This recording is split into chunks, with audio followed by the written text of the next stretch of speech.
A touchdown.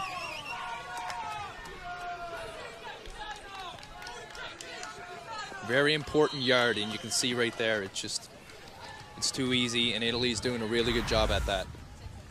Now you notice that it's not like in tackle football where they're right up on the line. So the Canadian defenders have to, because they know that there's going to be a pass, they have to watch to see who is going to be the receiver.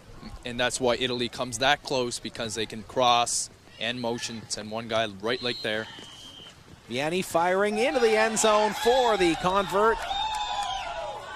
Malavasi with the reception. And with that convert, Italy will go up 15-6. And it seems like Canada is playing one-on-one coverage, and that's why Italy's coming out with those pump fakes to really get a little jump. Sean Johnson, who was picked off on his last possession, fires it deep downfield for Runyard, and he dropped the ball. It was in his hands, and it just popped through. Again, going for it. You know, that shows Canada's aggression. You know, they're not going to sit back. There it is. It's a nice ball thrown to the outside. Would have been in if you would have pulled it down. Missed opportunity there. Second down for Canada. And Canada calls for time. As Grant Miles goes over to the bench and exchanges the ball. Which you are allowed to do. Because the teams provide their own ball, correct? Correct. If it meets the regulated tournament ball. Johnson at the back of his end zone, pumps, fakes, fires downfield for Tufford, and it will be swatted away by Pascolo. Again, taking another shot. Basically the same play, just went on the other side, trying to take a personnel shot here on this defender. And actually this defender made a nice play over the top. Because in flag football, you're actually allowed face guarding. Right there you can see they're in an advantage to make a play on the ball. Whereas pass interference and face guarding isn't tackle. The pass interference is only evident in flag football. What is face guarding? Face guarding is basically you put your hands up and you can block a pass even though you don't know where it is as a defender. Johnson fires and completes it to Jason Bailey as he will pick up a first down for Canada. And that's something else I wanted to talk about, Josh, and ask you about, is that in tackle football in Canada with the 3 downs, generally we see run, pass. Yeah. But in flag football, we see deep passes a lot. Like, instead of just trying to get the first down, it's go to the opponent's end zone. Yeah, and you see that, and you really see the offense. They stretch the defense out. Johnson with a short pass to Jason Warren, and he will pick up about 15 yards. Sometimes you really have to stretch them out, really, to adjust the defense. You know, it'll put them on guard. They will lighten their defense up so you can attack underneath. That's what Canada's doing, but really Canada's nature has been going for the deep ball. That's what they've been doing all tournament, and they've had some success with it, and it's just they're not clicking today. Second down for Canada. Grant Miles, the snapper, passes it back to Johnson. Johnson being pressured, and he will be sacked as Franchione, gets to the Canadian pivot. Yeah, and you see there, looks like tackle technique right there. You just break down, which requires the same mechanics, breaks down, flags to the side, which is a great play by the defense. Quarterback Sean Johnson has to get moving around. He can't stand like that. So third down now for Canada. You can see he's frustrated now. He's got to relax. He's got to forget about it. He's got to start making some plays. And he will be passing from his side of the field. He fires it deep into the end zone, and it is swatted away there by Enrico Leonardi. You'll see, too, our end zones are 10 yards. It's very small. And as the defense sits back there, it requires a lot of accuracy, but a lot of pressure coming from out in the ball. You got to have that strong arm to reach the back corner, much like Sean does have. It's just bad positioning.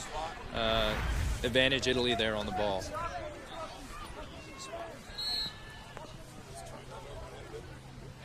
Here is the pass by Johnson. Johnson goes short this time for Remiao.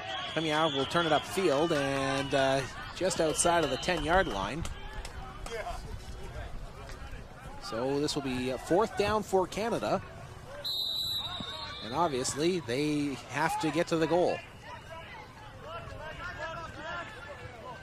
Yeah, and sometimes you think, you know, being closer is an advantage. It's really not. The defense can play a little closer. It's a lot tougher. And again, if you're in that 5-yard no-run zone, you can't run the ball. It's a little more difficult. Sometimes, as a flag player, we have a timeout here, I believe.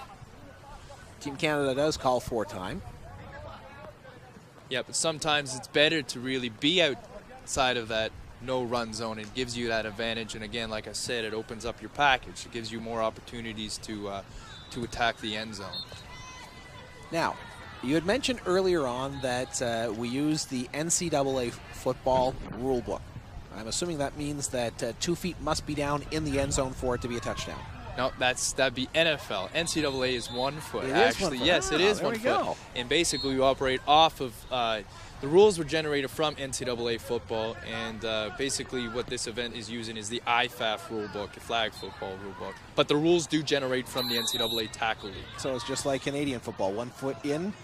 Exactly. Here is the pass to the back of the end zone. Touchdown, Canada.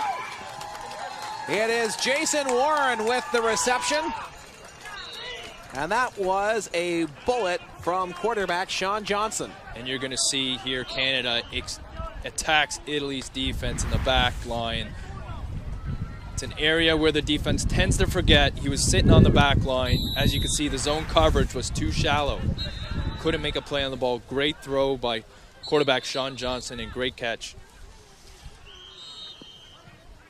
So Warren with his first touchdown of the game.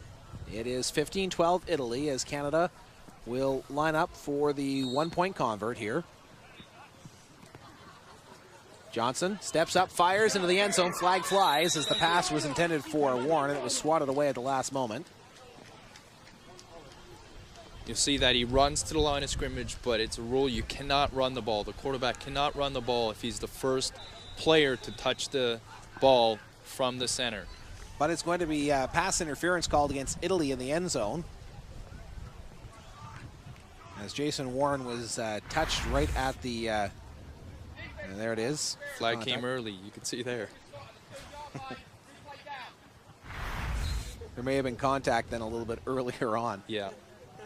Some grabbing and pulling, and you'll get that in a game like this, a very tough game, 2 great teams. So it will be half the distance here, but Canada still has to throw the ball.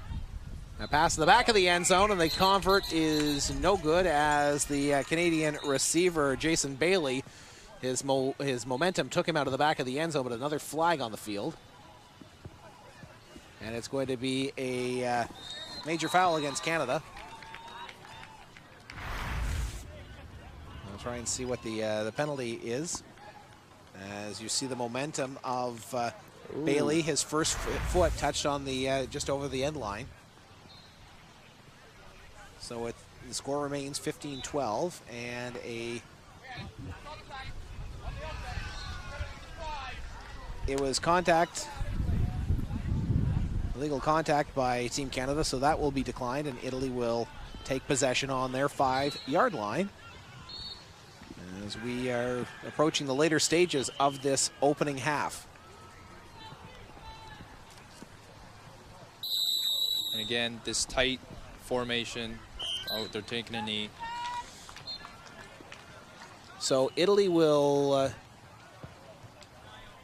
take the knee, and that will end the first half of this match. Italy with a 3-point lead going into halftime. When we come back, second half action from the RA Center. You're watching the 2010 World Flag Football Championships on Rogers TV.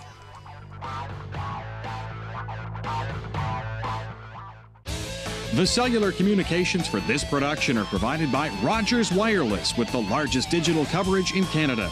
To fulfill all your wireless needs, check out Rogers.com. Imagine a better wireless world.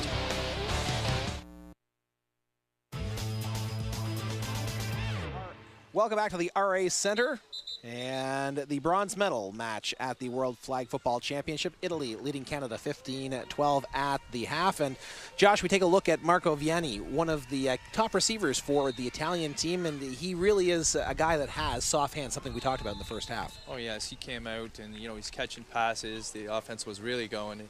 A player like him, he's really displaying those soft hands you need in the game like this. Being so short, the passes are very quick. And you see Canada, a lot of them don't use gloves, but Italy a little more so. Yes, they use their gloves, but stretching the field or going short, you really need soft hands. Again, you don't really have to protect the football because it's flag football.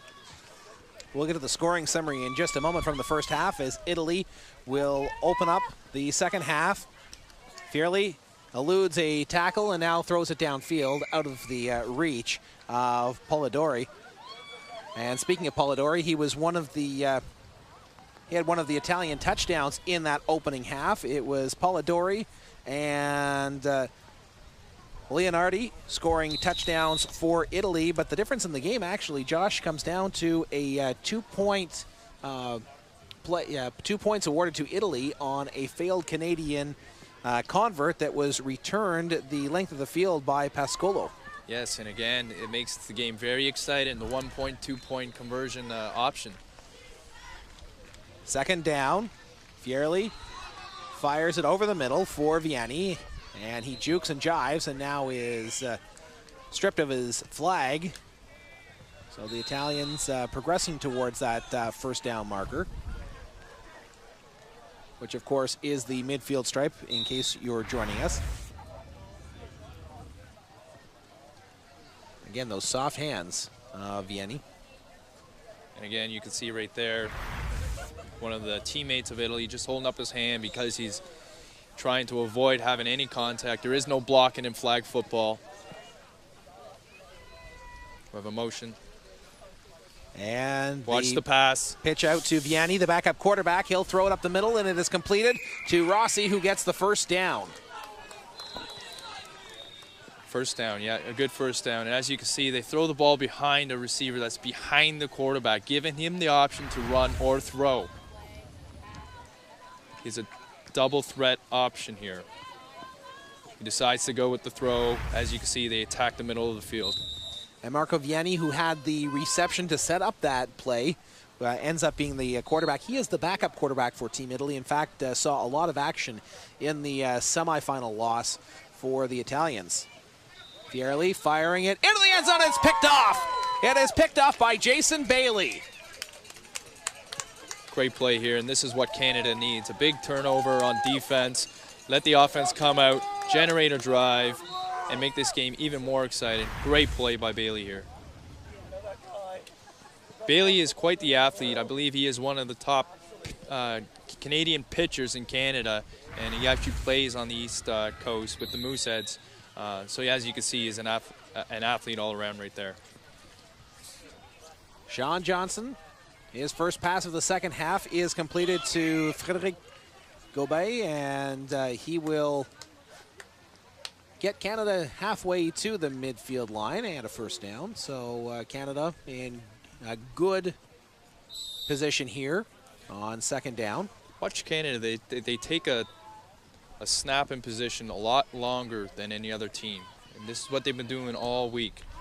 A pass is incomplete. It went out of the hands of Gobet, and diving to the field was tougher. He tried to keep it alive, but just could not come up with it.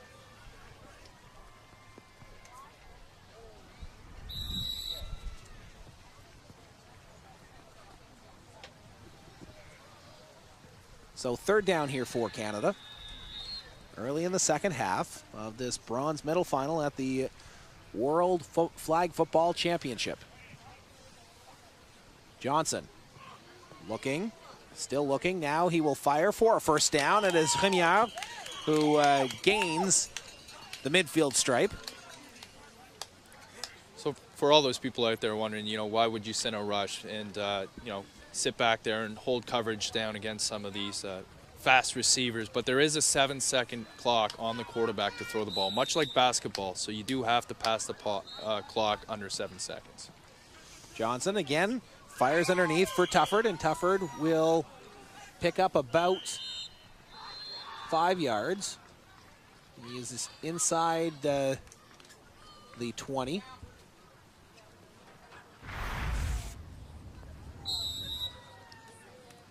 And yeah, we have a nice